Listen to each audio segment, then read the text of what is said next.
Hello students, I hope everyone has appeared PSET entrance exam which was there last Sunday, that is on 10th. So here we are giving you all detailed video solutions of the question paper. The question paper was pretty simple. There were only 15 questions and the subjects were mixed from physics, chemistry, a little bit of biology, a little bit of maths as well, right? So basically covering science and maths. So I will be discussing the questions that were particularly from physics part, and my colleagues of other subjects who are expert in other subjects will be discussing the paper of the other subjects. Okay, so all of you need to watch this video till the end so that you get the solutions of the entire paper. Myself Baggu Manoj, Maths faculty at PNC. In this session, we will be discussing the Maths part of PSET examination, which is a scholarship cum entrance examination for students of class 9, 10 and 11. So let's start our discussion. Question number 1. So if the HCF of 65 and 117 is expressible in the form of 65m minus 117. So they are claiming HCF of 65, 117 is expressible. मतलब 65 और 117 का जो HCF है, this can be written in the form of 65m minus 117. So the value of m, 65 और 117 का HCF निकालते हैं, which is very easy. 1 times 65 will be getting 52. 65 यहाँ आ जाएगा. 1 times 52, right, will be getting 352. 13 4s are 52. Remainder is 0. So 13 is the HCF. So HCF of 65 and 117 is 13, which is given as 65m minus 117, which is 13. 65m equals to 130 from here, with the value of m is 2, right? So the interested in value of m, which is equals to 2. Pretty much standard question, right? You have to evaluate HCF of 65 and 117 and equate it to 65m minus 117. One equation, one variable. यहाँ से m का value निकालना है, which is 2. Going to question number 2. 3 coins are tossed simultaneously. Find the probability of getting exactly 2 hits. So this is pretty simple question based on probability. So 3 coins are tossed simultaneously. पहले ये देखते हैं, अगर 3 coins simultaneously toss किया है तो क्या क्या outcomes आ सकता है, right? So total number of, I will write total number of outcome. क्या क्या आ सकता है, right? तीनों हेड हो सकता है. इमेजिन कि 3 कॉइन्स को अपने टॉस किया साइमल्टेनियसली. 3 लोग हैं, हाथ में एक एक कॉइन है, तो साइमल्टेनियसली कॉइन को टॉस किया है. तीनों हेड आ जाए, तीनों टेल आ जाए, राइट? और भी है ना, 2 हेड आ जाए, लास्ट वाला टेल आ जाए, और बीच में टेल आ जाए, और फर्स्ट में आ जाए, राइट? देन 2 टेल है, 1 हेड है, दिस ऐसे. So total number of outcomes कितना हो गया? 1 2 3 4 5 6 7 8, राइट? तो दिस इज मैनुअल कैलकुलेशन ना, मैं तो मैनुअली कैलकुलेट किया है. It can also be calculated using some counting techniques, right? So अभी हम लोग मैनुअली कैलकुलेट कर लेंगे. क्लास 11 में there is a topic permutation and combination. उसमें हम लोग ये सीखेंगे कि विदाउट मैनुअल कैलकुलेशन इस सबको हम लोग कैलकुलेट कैसे करना है, right? So there are some counting techniques which can be discussed, which are discussed in class 11. Total number of outcomes हो गया ये. Next, find the probability of getting exactly 2 hits, right? Exactly 2 hits सही है. So जो भी 8 possibilities दिख रहे हैं ना, उसमें ऐसा क्या क्या possibility है, इसमें 2 head आ जाए exactly. ये तो नहीं काउंट कर सकता हूँ क्योंकि उन्होंने ये बोला है कि exactly 2 hits. इसमें 3 हेड है. एक ये ले सकता हूँ H H T, एक ये ले सकता हूँ H T H, ये भी ले सकता हूँ T H H, और कुछ आएगा नहीं. इसमें 2 टेल है, इसमें भी 2 है, इसमें भी 2 है, हेड तो एक ही है. तो these 3 आर फेवरेबल केसेस. तो what is probability? Probability is number of favorable cases by total number of cases. total number of cases का मतलब क्या हुआ? total number of outcomes which is 8. उसमें favorable क्या है? इसमें favorable का meaning क्या हुआ? getting exactly 2 heads. ऐसा 3 है तो आंसर इज 3/8, राइट. तो आउट ऑफ 8 चांसेस, ठीक है, 3 बार एग्जैक्ट 2 हेड आ सकता है. 3/8 से हम लोग ये कंक्लूजन निकाल सकते हैं. तो answer should be 3/8. Going to question number 3. So this question is based on surface area and volume, right. A sphere and a cube have equal surface areas. What is the ratio of volume of the sphere of that cube? So surface areas are equal. Surface areas are equal. Sphere और cube. तो sphere का surface area is 4πr², अगर r radius है तो, right. Cube का surface area if not mentioned, हम लोग को total surface area लेना है which is 6a². This is given. They're interested in ratio of volume of sphere to that of cube. यहाँ से r²/a² is 6/4 is 3/2 into pi, right. r²/a², 6/4 3/2 होगा, 4 यहाँ जाएगा. यहाँ से I can get r/a which is square root of 3/2 pi. Required is volume of sphere to volume of cube. Volume of sphere is 4/3 pi r³ divided by volume of cube is a³. तो 4/3 into pi into r/a का whole cube, right. So 4/3 into pi, r/a का value 3/2 pi का square root. So square root of 3/2 pi का whole cube, right. Whole cube मतलब इसको 3 बार multiply करना है. जब 2 बार मल्टीप्लाई करेंगे रूट तो हट जाएगा. तो 4/3 इंटू पाई इंटू 3/2 पाई आएगा एक, इंटू दिस. बात समझ में आ रहा होगा, राइट. रूट ऑफ एक्स का whole cube is root x into root x into root x. ये हो जाएगा x into root x. Root x whole cube को एक्स रूट एक्स लिख सकता हूँ. रूट एक्स का whole cube is x into root x. Pi pi gets cancelled, 3 gets cancelled. Numerator में एक 2 है, यहाँ एक √3 है, एक √2 है, एक रूट पाई है. 2/√2 is √2. √2 into √3 divided by root pi. So जो रिक्वायर्ड है ना, VS/VC is square root of 6/पाई. तो यही रिक्वायर्ड रेशियो होगा. रेशियो पूछा तो √6 इज टू रूट पाई लिख सकते हो, या रूट ऑफ 6/पाई इज टू 1 लिख सकते हो. This should be fine, right. Okay, so the first question of physics is question number 4, which is talking about a motorboat. So what does the question say? You can look at the question below here. What does the question say? That a motorboat whose speed in still water is 18 km/h.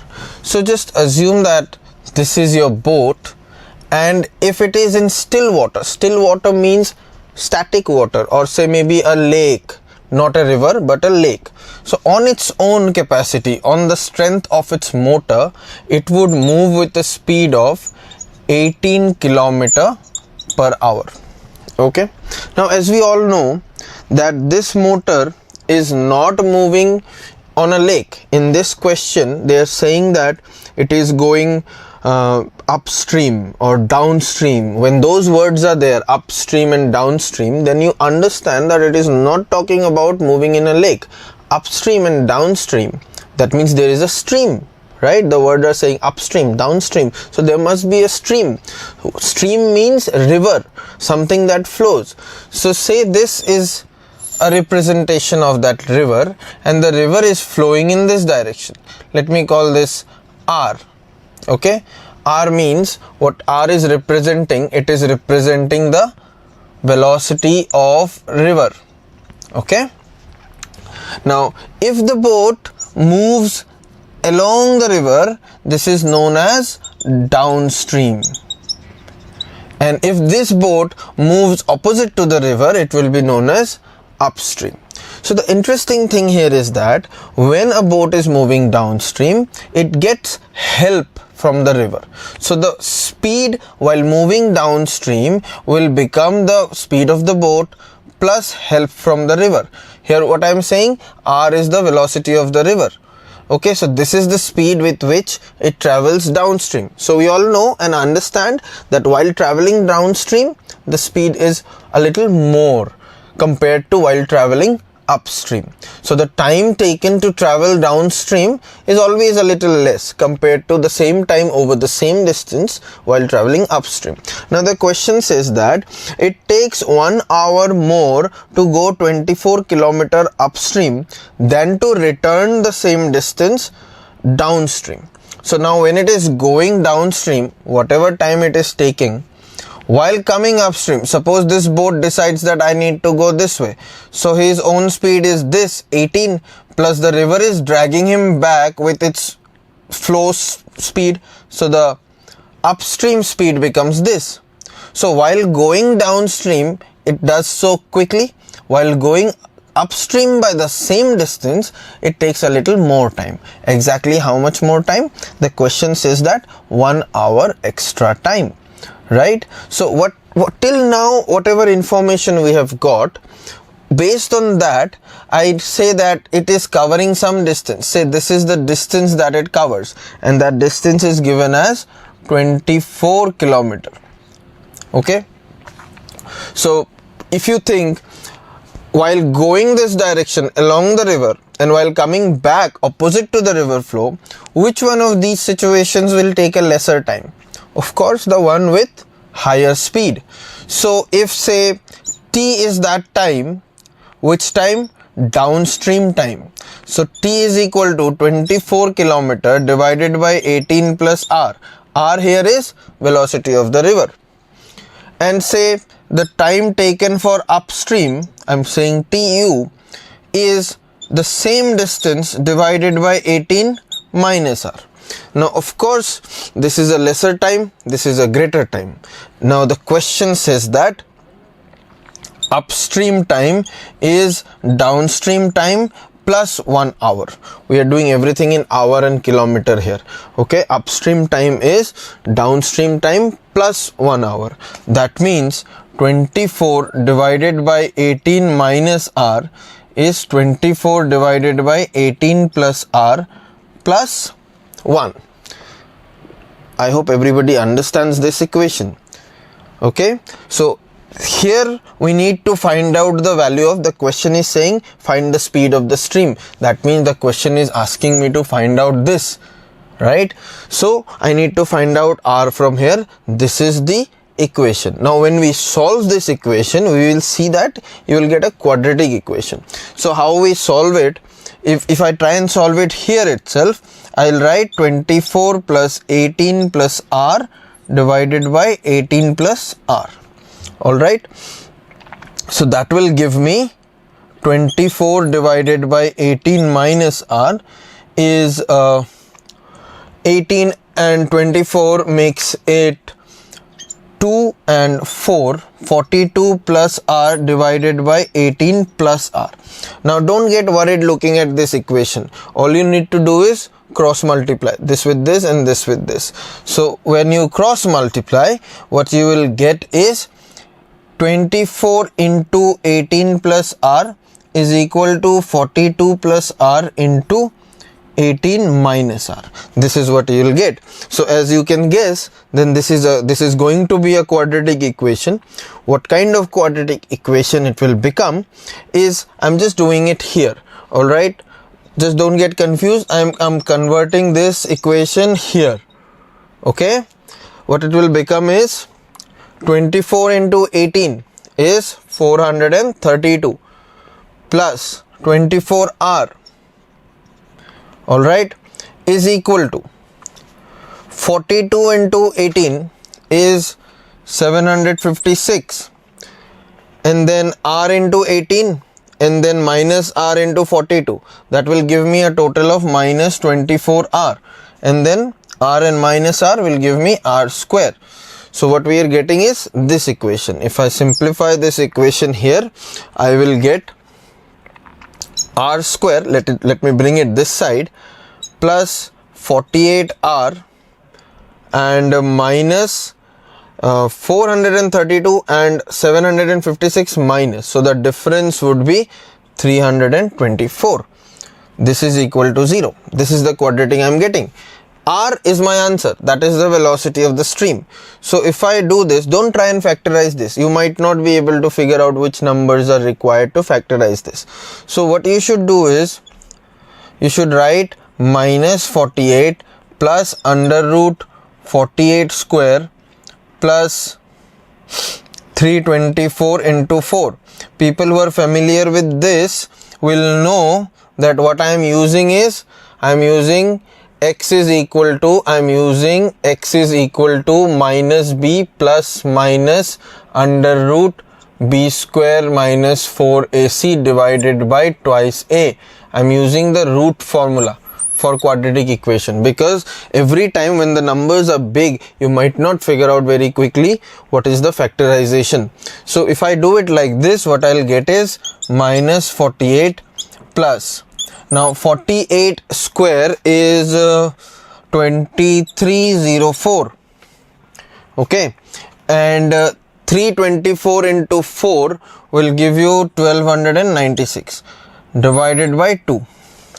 Now this will give you 3600. So this comes out as 48 plus under root 3600 divided by 2. Now what is the under root of 3600? 60. So minus 48 plus 60 by 2 is 12 by 2 is 6. So what is this? We are calculating R, right? We were calculating R. So finally R is coming out to be 6 km per hour, and that is the answer. Okay. Now don't get scared looking at this part. It looks scary, I know that, but it is just basic mathematical calculation. It might take 5 minutes to solve, but everybody will eventually solve. So this part is not where the question is becoming interesting. The question is becoming interesting in converting it from the language to this equation. So if you can figure out till this part of the solution is very important. This part is important to figure out that downstream time is this, upstream time is this. The question is giving a condition that says that upstream time is 1 hour more than downstream time. So I will write this, then I will write this, and then I will solve. So this part inside this box is the main, soul of the entire question's solution. I hope everybody has understood it. So moving on to the next question. Immediately after question number 4, there was question number 5, which was also from physics, and it had something to do with resistance and its length and its change as we change the length of a wire. Now for this question, what you need to know is, you need to know that if there is a piece of wire, say we are magnifying the piece of wire a little bit, looking at a bigger picture. Say if this is the length of the wire and this is the area of the wire, this portion is the area of the wire, then the resistance of this wire is given by resistivity rho into length by area. This you need to know beforehand to solve these questions, and if you are in class 10, then we all expect that you would know this, right? Resistivity into length into area. Now what they are saying is that a wire of resistance 2 ohms, this is the given resistance, is stretched. So what happens when you stretch a wire? Its length increases. Fine. But along with the length, the area decreases. Why? Because if you stretch something, the volume must remain same. You cannot have extra volume coming in out of thin air, right? Extra volume is not going to come in. So what is happening is, when I'm stretching the wire, the length becoming larger, area becoming shorter, in a way that the volume remains same. Now what is volume? volume is area into length. So as volume remains constant, and in this question they are saying that it is stretched in such a way that its length is becoming double. So the length is becoming twice L. So if the length is becoming twice L, you all can understand that the area is going to become half, because volume is constant. Here if the length is becoming 2L, area is becoming half, then again we will see that the volume is just as it was, constant. Alright. So now what will be the resistance? It's the same material, it's the same wire, right? So the rho or resistivity, which is a material property, cannot change. So rho will remain same, length becomes 2L and area becomes this. So what we have here is 4 rho L by A, or 4 of the previous R, because you see rho L by A is previous R. This is also rho L by A, so we have 4R. So if the original R was 2 ohms, the new R will become R equal to 8 ohms. So that's our answer. Alright, in this question there is only one thing which I feel that the student can do a mistake in, is that fail or forget to notice the fact that when the length is becoming double, area is also becoming half. So that is a very common mistake that people do. So that is the mistake you need to be aware of. So you have to increase the length and accordingly decrease the area. If you simply increase the length and don't decrease the area, then you will get the answer as 2R, which will be 4, which is a wrong answer. Alright, so in this question there was only one chance of a mistake, that you forget to consider that the area is going to decrease as the length is increasing. Let's go to question number 6, right? Question number 6 says 5 years hence the age of Jacob will be 3 times that of son. 5 years ago Jacob's age was 7 times that of his son. What are their present ages? So basically this question is based on ages, जो कि basic calculation है. तो ऐसा करते हैं, एक तो Jacob है, next his son, present age, let present age of Jacob be x. Jacob का प्रेजेंट एज एक्स मान लेते, सन का वाई मान लेते, ठीक है. The first relation says, the first line says 5 years hence, मतलब अब से 5 साल के बाद, एज ऑफ जैकब, जैकब का एज क्या हो जाएगा, x + 5 तो होगा क्योंकि ये प्रेजेंट एज है, is 3 times of his son. तो 5 साल के बाद सन का एज भी y + 5 हो जाएगा ना.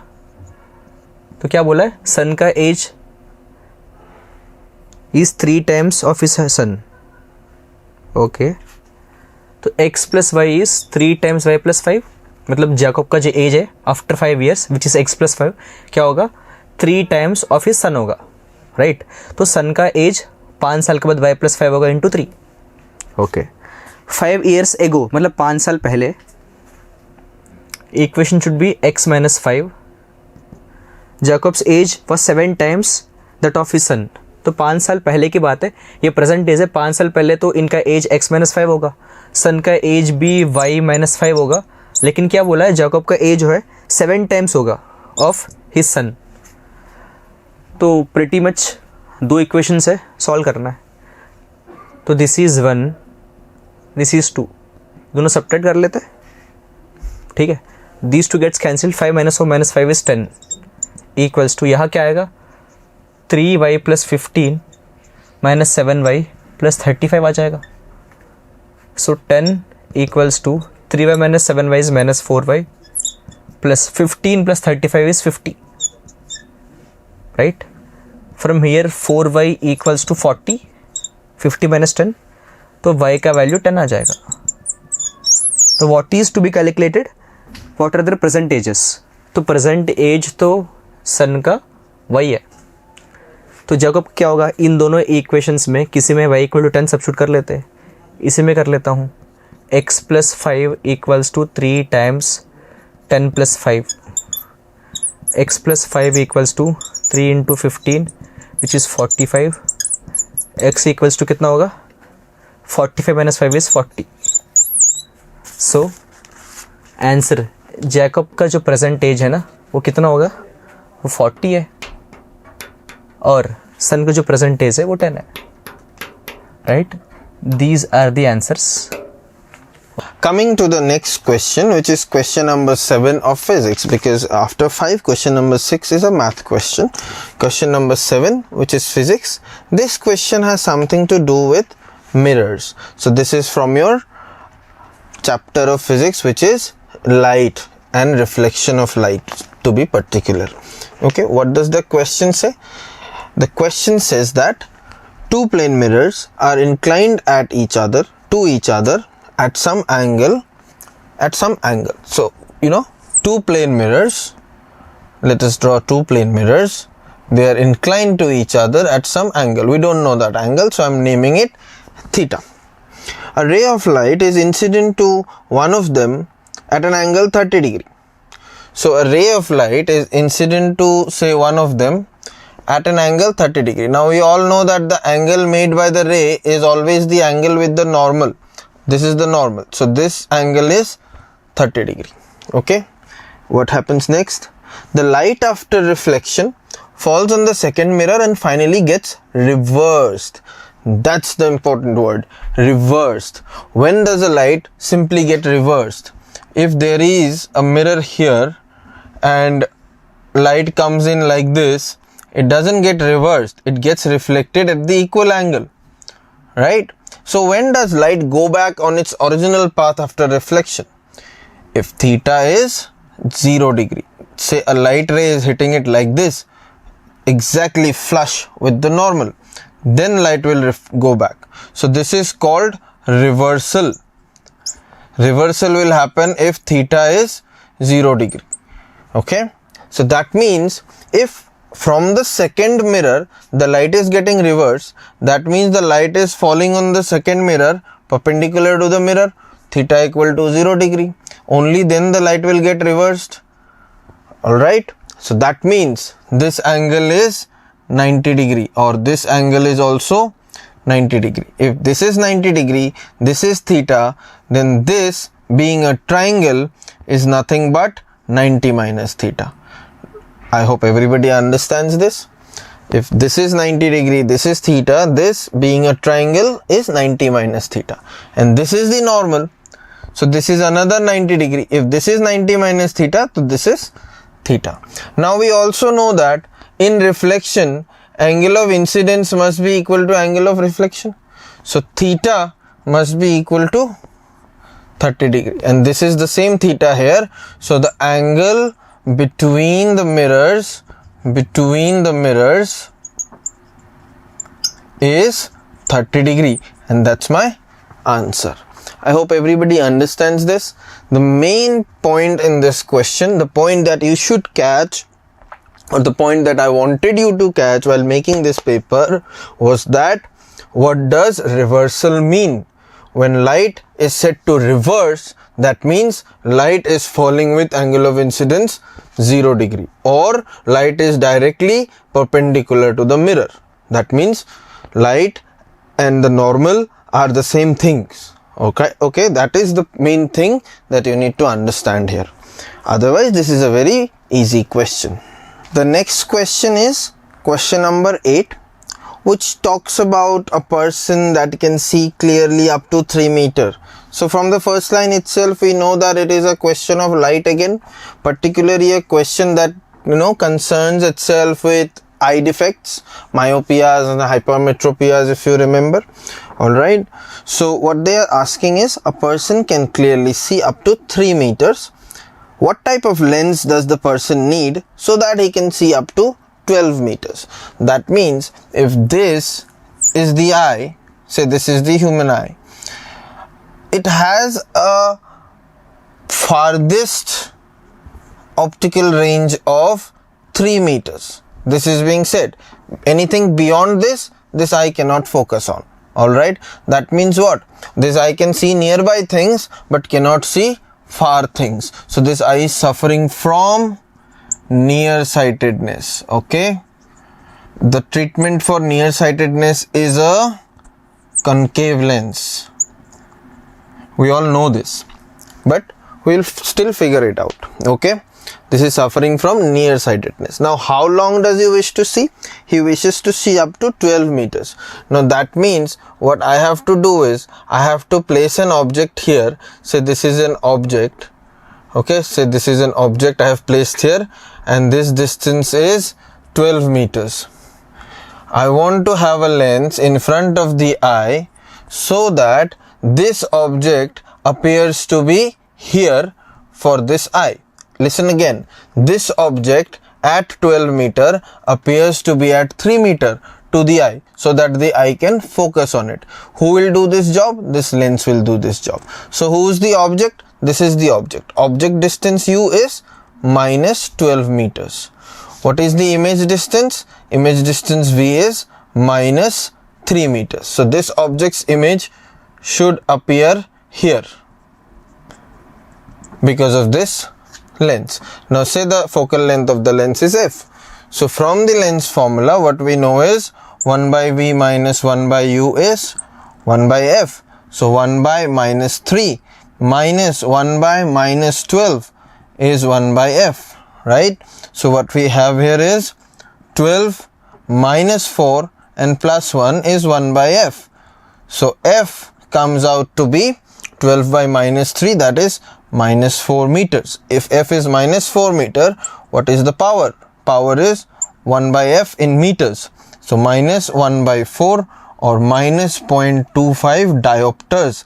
This is the power. If it is a minus power, that means it is a diverging lens. So what kind of lens does this person need? He needs a diverging lens or concave lens. Alright, of what kind of power? Of minus 0.25 diopter power. Or even if you have written of focal length minus 4, it's the same thing, you'll get the marks.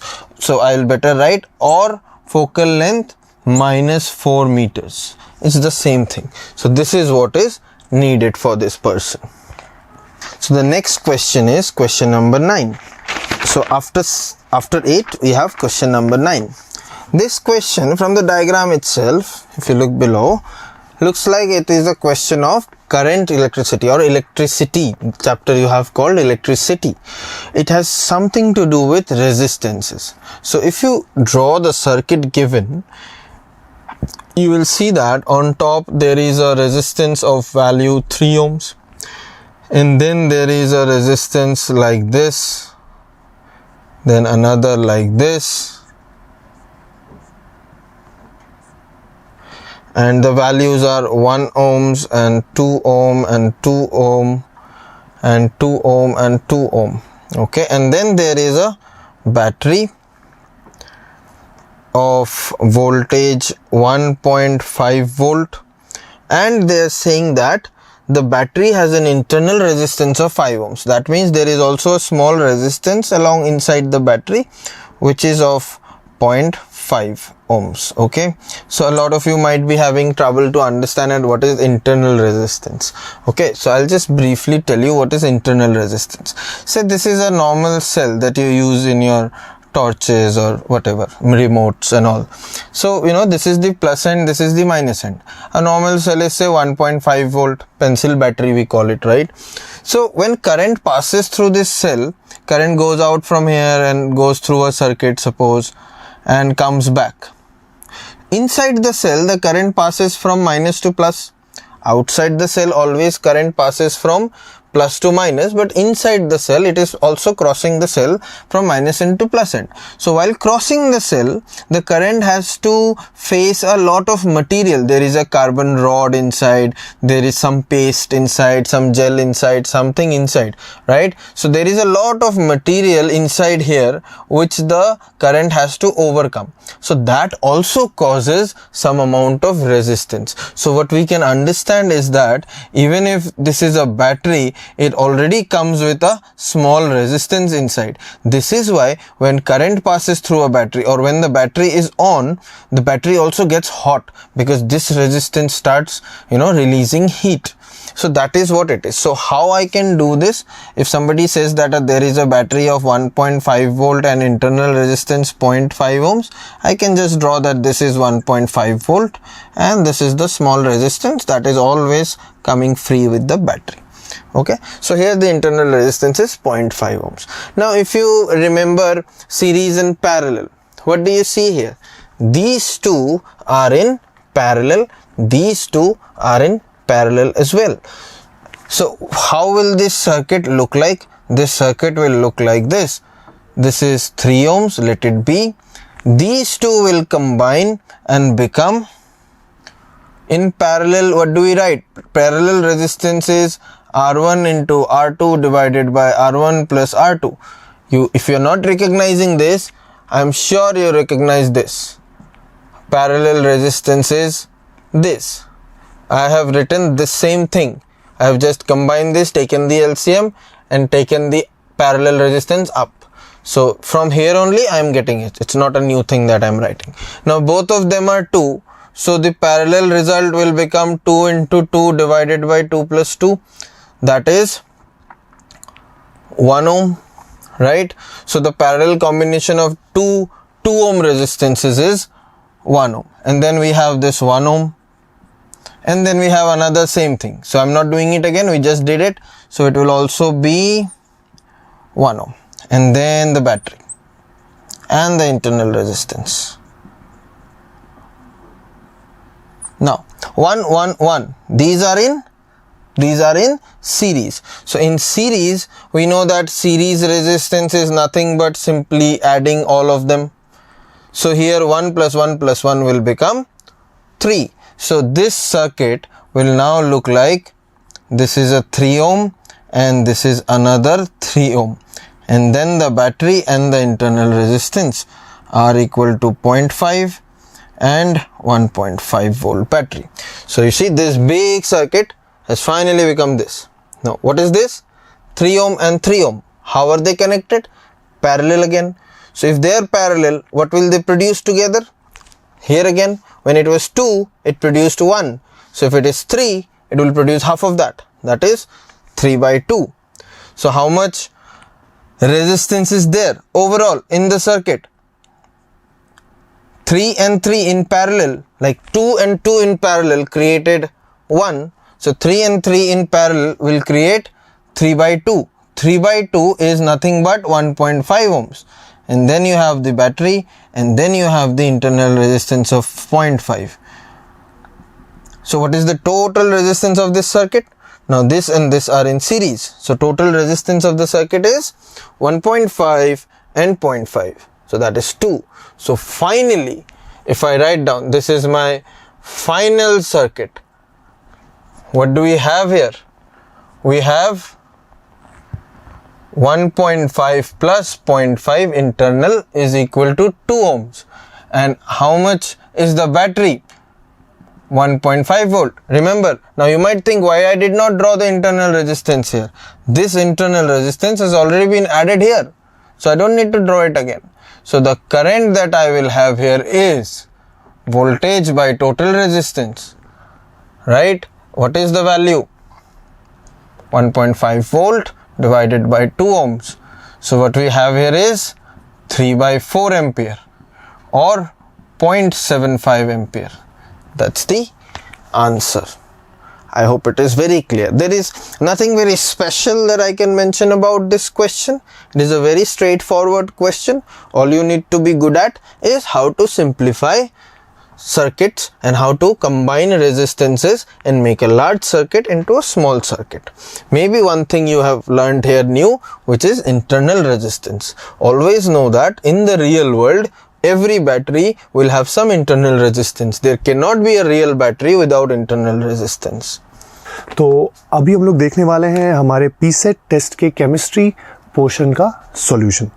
तो अगर हम पहला question पे आते हैं जो कि है क्वेश्चन नंबर 10, तो वो क्वेश्चन नंबर 10 बोलता है a neutral organic compound A of the molecular formula C2H6O on oxidation with potassium dichromate and sulfuric acid gives an acidic compound B. The compound A reacts with B on warming in the presence of concentrated H2SO4 to give a sweet smelling substance C. और आपको बोला गया है कि identify करना है A, B और C को। अब अगर हम देखें क्वेश्चन नंबर 10 में हमको बताया गया है कि A is C2H6O, राइट।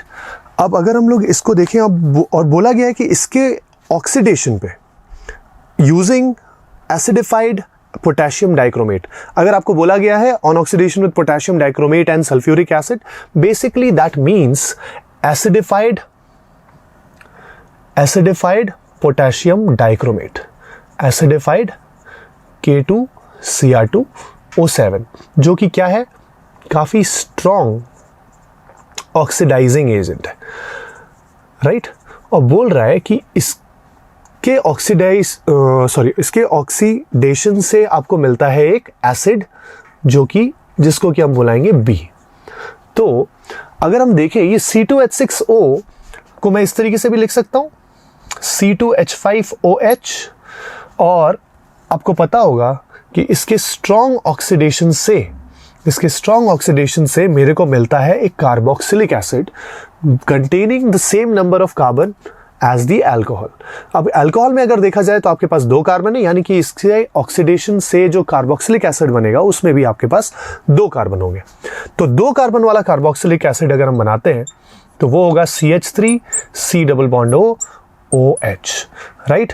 तो हमें पता चल गया कि ये है हमारा A और ये है मेरा B, करेक्ट। अब क्वेश्चन बोल रहा है कि compound A reacts with B on warming in the presence of concentrated H2SO4 to give a sweet smelling substance C।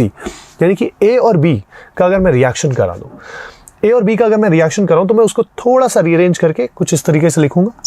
देखिए बेटा, ये CH3C+OOH, अब यहाँ पे C2H5OH है, क्या मैं उसको इस तरीके से लिख सकता हूँ HOCH2CH3, राइट। ये अल्टीमेटली तो C2H5OH ही है। ये दोनों का अगर मैं एसिडिक मीडियम में इनका रिएक्शन कराता हूं तो क्या होता है बेटा, एक वाटर मॉलिक्यूल का लॉस होता है। वाटर मॉलिक्यूल का लॉस किस तरीके से होता है, यहां से आपका जाएगा, यहां से जाएगा आपका OH और यहां से जाएगा आपका H। तो अल्टीमेटली आपको समझ में आ रहा होगा कि OH और H मिल के क्या बना लेंगे, वाटर बना लेंगे, राइट। और बाकी का जो मॉलिक्यूल है, बाकी यहाँ का जो बाकी बचा वाला कार्बोक्सिलिक एसिड का पार्ट और अल्कोहल का पार्ट, वो दोनों एक दूसरे से कनेक्ट हो जाएगा। अब अगर यहाँ से हम लोग इसको निकाल देते हैं तो मेरा मॉलिक्यूल दिखने में कुछ ऐसा हो जाएगा, CH3C+O CH2CH3, राइट। और ये है क्या, ये है मेरा एस्टर, जो कि आपको पता होगा कि एक स्वीट स्मेलिंग सब्सटेंस होता है, यानी कि यही है मेरा C। तो हमने A, B और C तीनों को आइडेंटिफाई कर लिया। A का नाम होगा इथानॉल, B का नाम होगा इथानोइक एसिड और C का नाम होगा ethyl इथानोएट। Okay, so that's the solution. So coming to the next question, which is question number 11. तो क्वेश्चन बोलता है, non metal A which is the largest constituent of air when heated with hydrogen in 1:3 ratio in the presence of catalyst iron gives a gas B. On heating with oxygen it gives an oxide C, and if this oxide is passed into water in the presence of air it gives an acid D which acts as a strong oxidizing agent. तो हम लोग को बोला है A, B, C और D को identify करने के लिए। अब सबसे पहले आपको पता होना चाहिए कि हमारा जो एयर है, एयर का लार्जेस्ट कॉन्स्टिट्यूएंट क्या होता है बेटा, largest constituent of air is nitrogen, right. और बोला गया है कि नाइट्रोजन और हाइड्रोजन को अगर हम 1:3 के रेशियो में रिएक्ट कराते हैं तो एक गैस बनेगा इन the presence of catalyst Fe, एक गैस बनेगा जो कि होगा ऑब्वियसली अमोनिया, अगर इस रिएक्शन को बैलेंस करें तो आपको मिलेगा यहाँ पे 2 अमोनिया।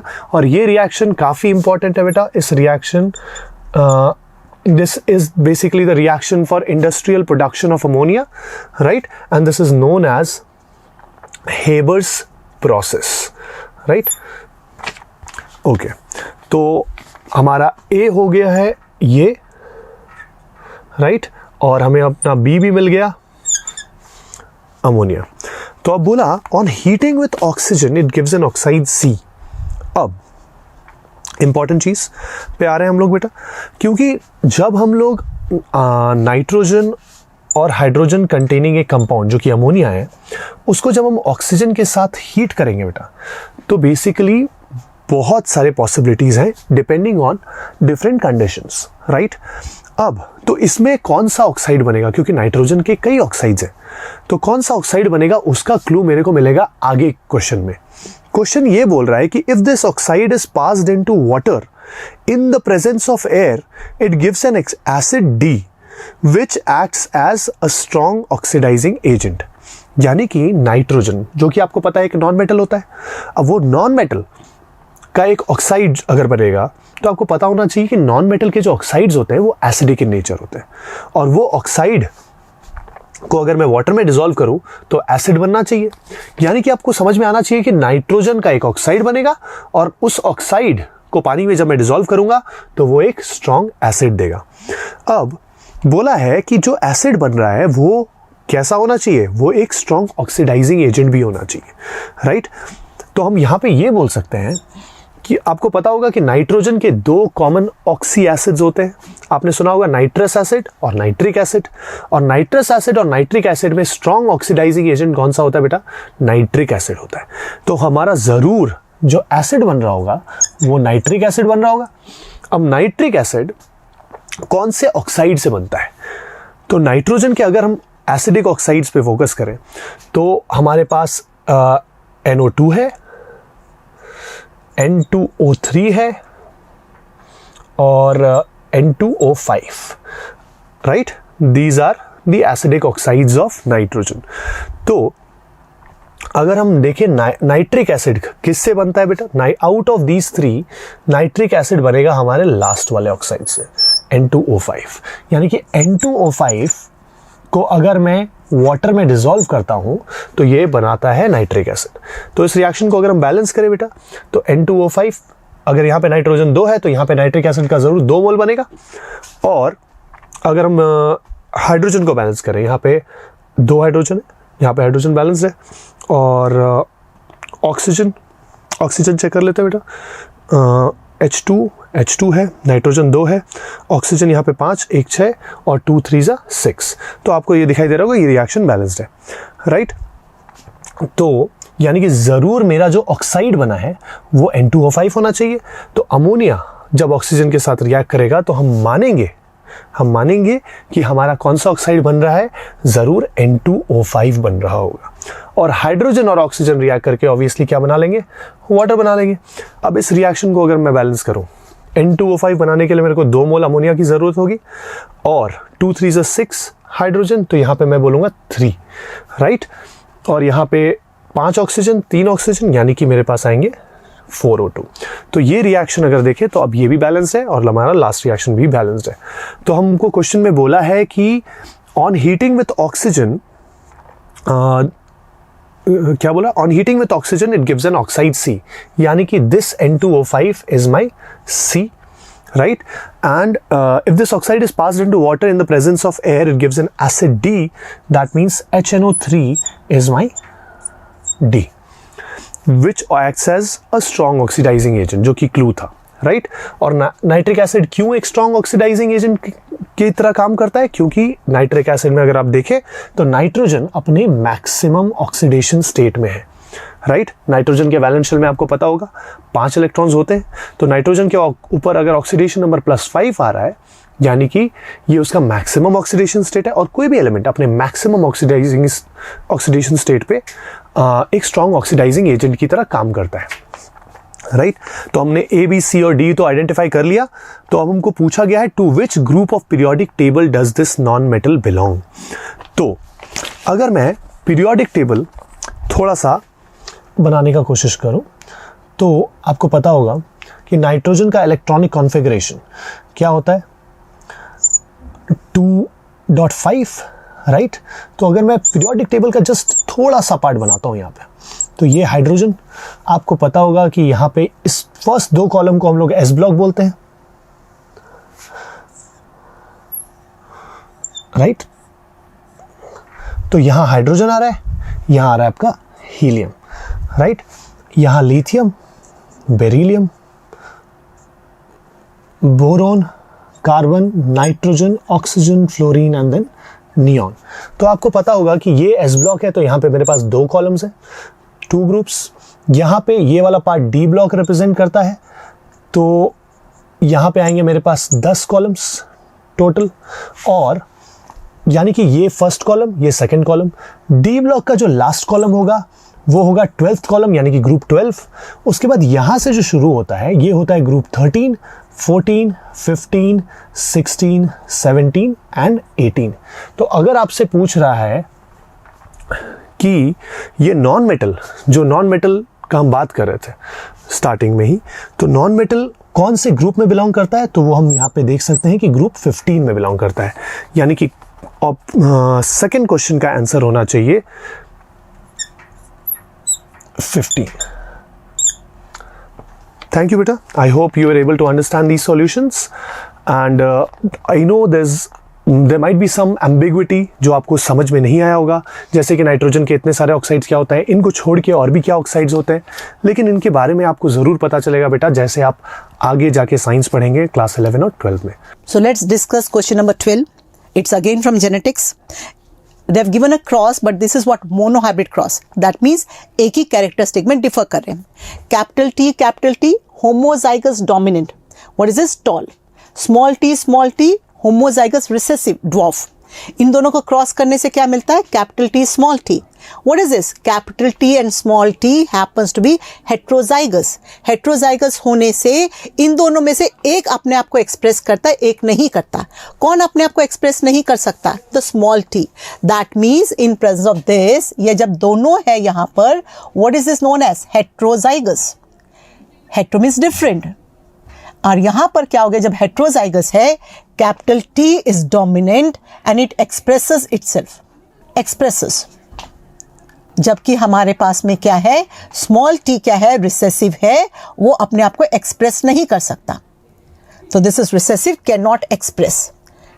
तो दैट इज वाई जब हमारे पास क्या होता है, हेट्रोजाइगस कंडीशन में एक ही कैपिटल टी होने से भी only this is going to express. तो आपका क्वेश्चन का बी पार्ट है, even a single T in the genotype, this is the genotype of this, even a single T out here gives rise to tall pea plant. Why? Because ये वाला अपने आप को express नहीं कर सकता, which follows what? The law of dominance. Dominance says that अगर हमारे पास दोनों है, ओनली वन कैन एक्सप्रेस, और वो कौन सा? The dominant feature. So all of this is going to show you what? Tallness only. ठीक है? So that is the answer for the B part of the question. A part of the question, name the genotypes and the phenotypes of the F2 generation. Now this is the result of F2 generation. इसको देखो, जब दोनों capital T है, what does it show you? Tall. जब एक capital T small t, अभी क्या बताया आपको? Law of dominance. Only one can express, the other can not express. तो what is this? Both of this happens to be tall. But what am I talking about? I am talking about the phenotype of it. किसकी बात करें? Phenotype. What does the word phenotype mean? Phenotype means जो दिखाई दे रहा है आपको. The morphological appearance, visible appearance. और ये क्या है आपको दिखा रहा है? This is dwarf. So if I talk about the phenotypic part out here, ये क्या है? तीनों के तीनों tall. तो ratio for the phenotype is 3:1. This is what? 3 are tall and 1 is dwarf. ठीक है ना? अब हमसे पूछा सेकेंड पार्ट ऑफ इट, तो show us the genotypic ratio और tell us the genotypic ratio. तो जीनोटाइप और रेशियो पूछा, इसको हमने बता दिया. This is 3:1. And now let's talk about the genotype. ना जीनोटाइप में देखिए, ये दोनों क्या है? Capital T. This is known as homozygous tall. ठीक है? होमोजाइगस है, तो दिस इज व्हाट? 1. ये सेकंड वाला, ये दोनों को देखो, व्हाट इज दिस? हेट्रोजाइगस. ये हमारे पास हेट्रोजाइगस है. तो हमारे पास क्या है? कैपिटल टी स्मॉल टी कितना है? 2. फिर हमारे पास क्या? Homozygous dwarf. फिर हमारे पास होमोजाइगस है, तो हमारे पास क्या रेशियो आता है इसका, क्या है इसका जीनोटाइप आता है, small T, this is 1.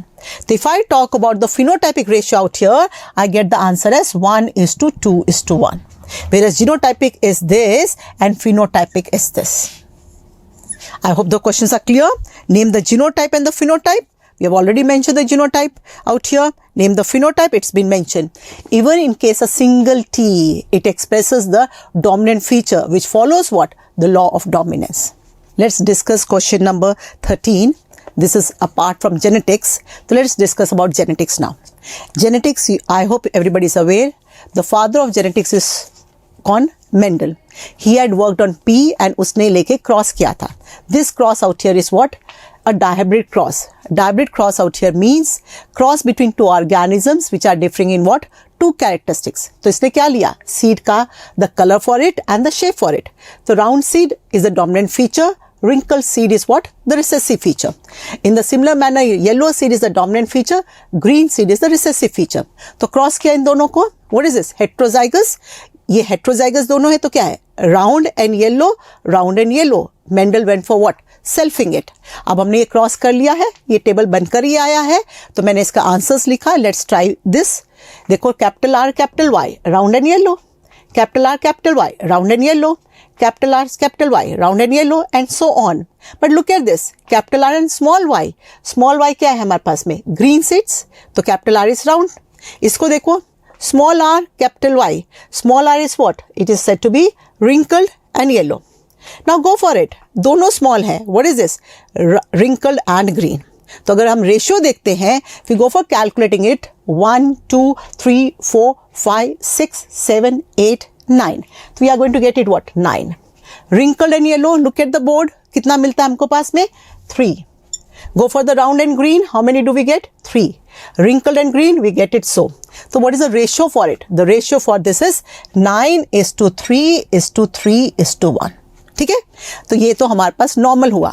Let's go for a shortcut for it. Okay. I hope everybody out here is aware that what is a dihybrid cross? It's a cross between two monohybrids. तो एक monohybrid cross into monohybrid cross. Monohybrid, 2 बार monohybrid लिखने से क्या हो गया? It's a dihybrid. अगर आपको मालूम है मोनोहाइब्रिड क्रॉस का रेशियो क्या है, मोनोहाइब्रिड क्रॉस का फिनोटाइपिक रेशियो इज 3:1. अब हमने क्या करना है? डायहाइब्रिड. तो dihybrid is what? 1 monohybrid into other monohybrid. ठीक है, तो 3:1 इंटू 3:1. आप देखो 3 इंटू 3 क्या है? 9. 9 इंटू 1 क्या है? 3.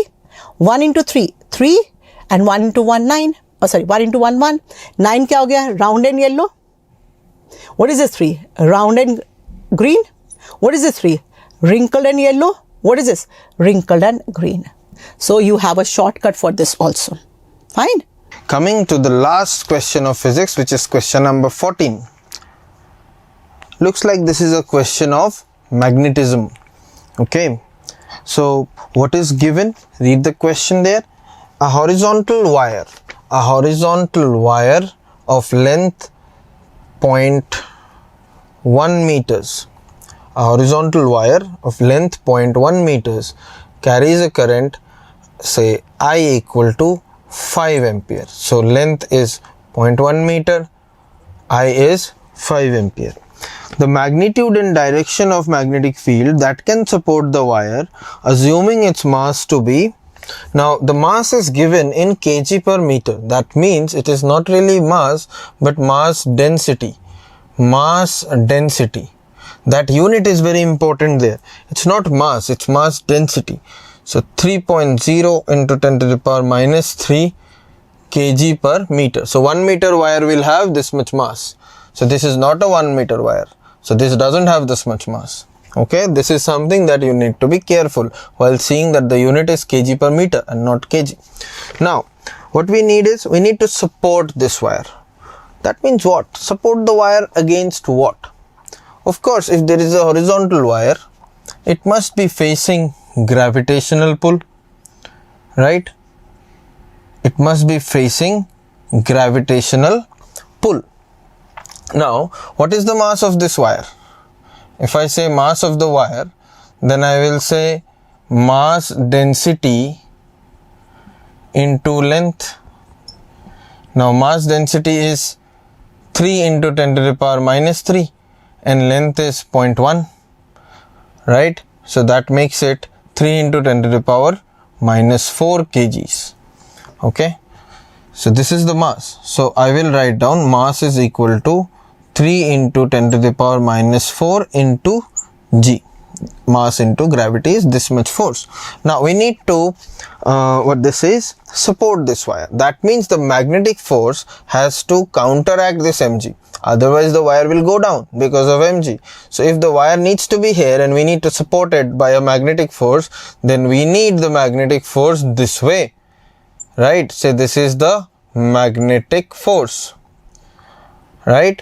So we already know how much magnetic force is needed. How much magnetic force is needed?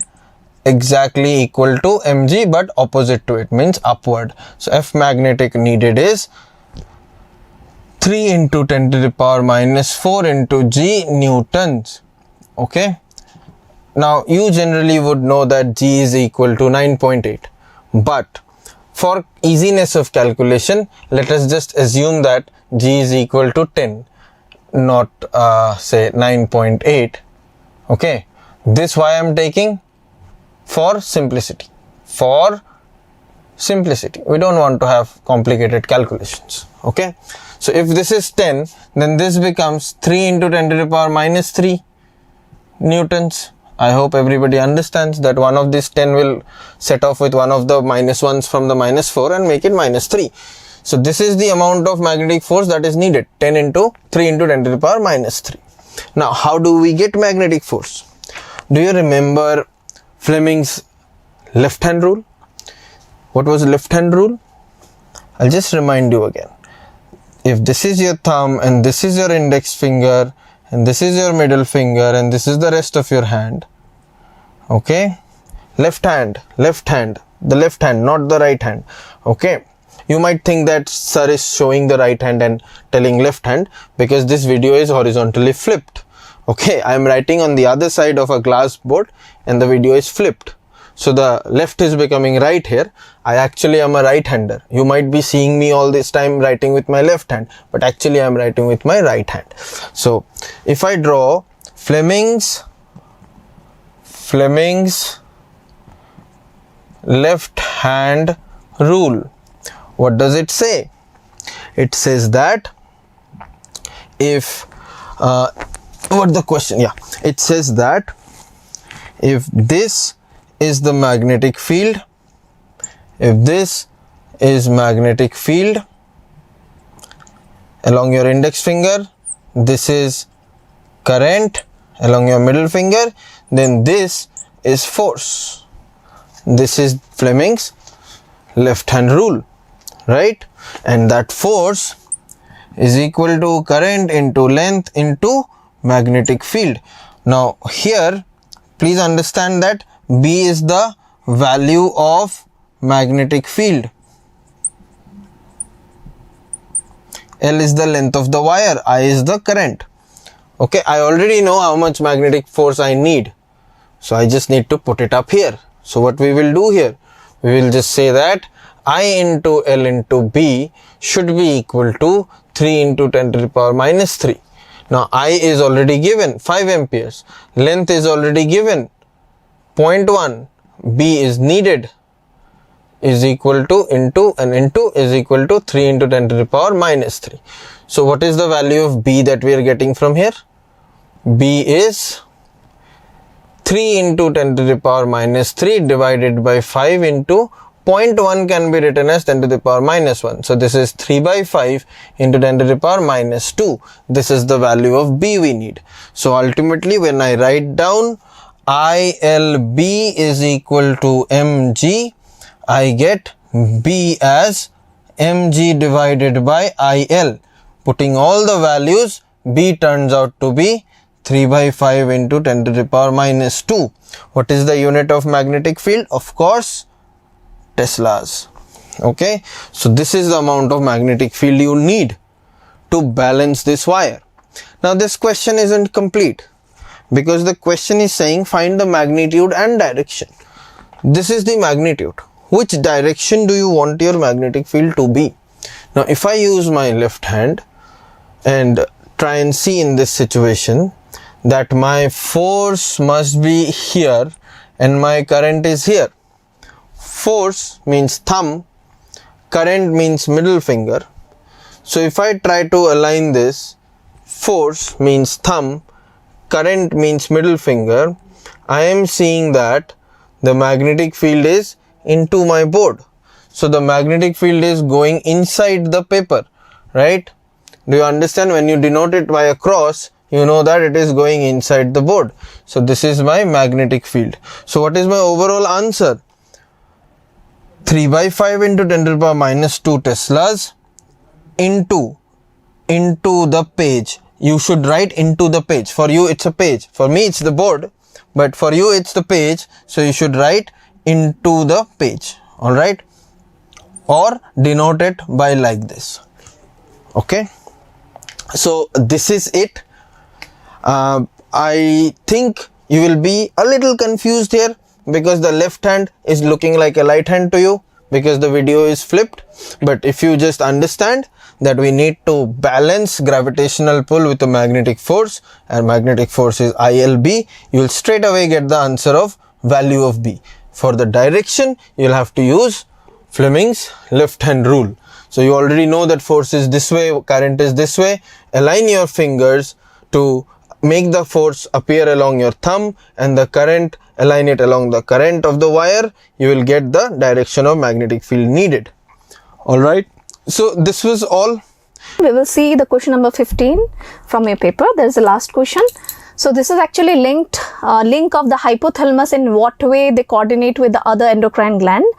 Basically here they have given about the thyroid glands. So let's see with a diagram. Okay. So start करते हैं. This one is hypothalamus.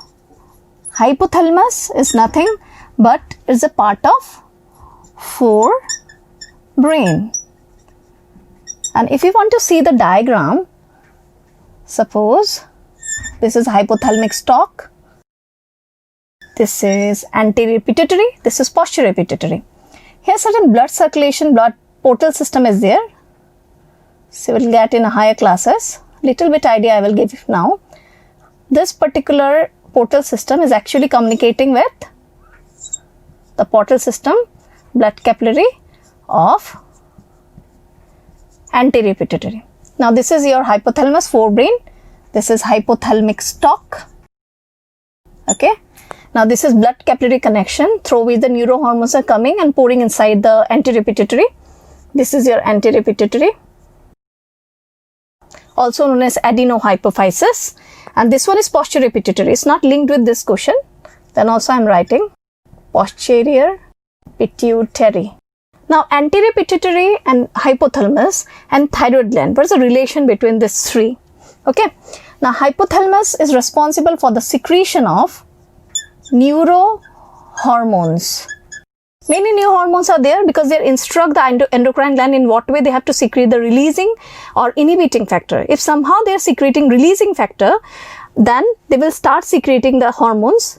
If they are secreting, hypothalamus secreting inhibiting factor, then automatically the anterior pituitary will get the signal and stop the secretion of hormone. Okay. Now neurohormone, suppose here they have given us TRH. TRH. This is thyroid releasing factor or hormone factor. It's secreted by hypothalamus. Okay. Another factor is there, thyroid inhibiting factor. Thyroid inhibiting factor. Inhibiting hormones or factors. The inhibit means what? Stop. And releasing means they are instructing the anterior pituitary to secrete the hormones with the help of this portal circulation. This is portal circulation. You will get in higher classes. Portal circulation means blood capillary connection. Here the neurohormones are coming down and pouring in this part of anterior pituitary. Okay. Now anterior pituitary with the instruction of TRH, with the instruction of this, they are secreting TSH, that is thyroid stimulating hormone. What is stimulating? Stimulating means to initiate or to give the information signal to the thyroid gland so that they can secrete what? Thyroid hormones, okay, in the form of T3 and T4. T3 is triiodothyronine and T4 is tetraiodothyronine. But basically you just remember thyroxine, it will be easy for you. Now this thyroid stimulating hormone will stimulate or give signal to thyroid gland. Okay, thyroid gland is like this, butterfly shaped gland. Okay, now thyroid gland will secrete thyroxine. I think you know this, thyroxine, that is T4.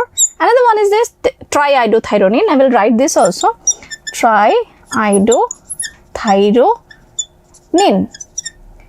Now these two hormones are there which is secreted by thyroid gland.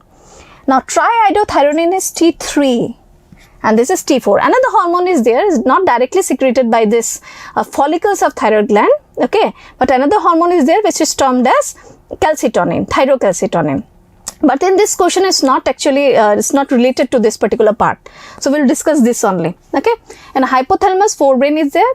Hypothalamus stalk, neurohormone is thyroid releasing hormone. They are stimulating anterior pituitary. With the help of this portal circulation, they are sending the neurohormones. Then it's secreting thyroid stimulating hormone. They are stimulating the thyroid gland. Thyroxine is secreting, that is T4, and triiodothyronine, that is T3. Both are secreting in the blood. So when blood hormones levels become excess, automatically hypothalamus can sense it. Whenever the T3, T4 concentration increases in blood, optimum से ज़्यादा हो गया, then hypothalamus can sense it. After that, they will start secreting thyroid inhibiting hormone and stop the secretion of TSH from anterior pituitary. Automatically thyroid gland will not get any signal from this TSH, that is from anterior pituitary, and thyroxine production, that is T3 triiodothyronine, and thyroxine, that is tetraiodothyronine production will stop. Okay, an extra point I want to just discuss with you. Thyroxine is a particular hormone, T3, T4 both. They're actually meant for controlling the body's metabolism, anabolism and catabolism. It can be considered as a body's manager. Okay, now come to the question. Here they have written, I think now it is clear. You compare with this. This is your hypothalamus. That's number A. This is TRH is secreted by hypothalamus. This is your anterior pituitary. Okay, the sac-like structure. TSH is thyroid stimulating hormone. I've written over here. And after that, this is your thyroid gland. And thyroid hormones are secreting T3 and T4. That is T3, T4. Now, whenever the percentage increases, it gives the negative feedback, negative signal. This is negative feedback or negative signal to hypothalamus to stop the secretion of this. So, whenever hypothalamus is getting the signal because of over secretion of T3 and T4, automatically hypothalamus will start secreting thyroid inhibiting hormone and the process will stop further. And whenever needed, the hypothalamus will again secrete thyroid releasing hormone and process will continue further. Okay, thank you very much. We see that the paper is not very difficult. It just need very clear concepts but very clear. You don't need to get confused. You don't have to study a lot of things. All you need is crisp, clear concepts and how to apply them. So that is all that is needed in these days entrance exams or any competitive exams, say IIT, JEE, say NEET, say Olympiad or National Talent Search exams. All you need is crystal clear concepts. Okay, so I hope everybody has understood the solutions, and we are going to check your paper soon and release the results soon. So all the best to all of you, and I hope we will see some of you next year in our academy. Thank you.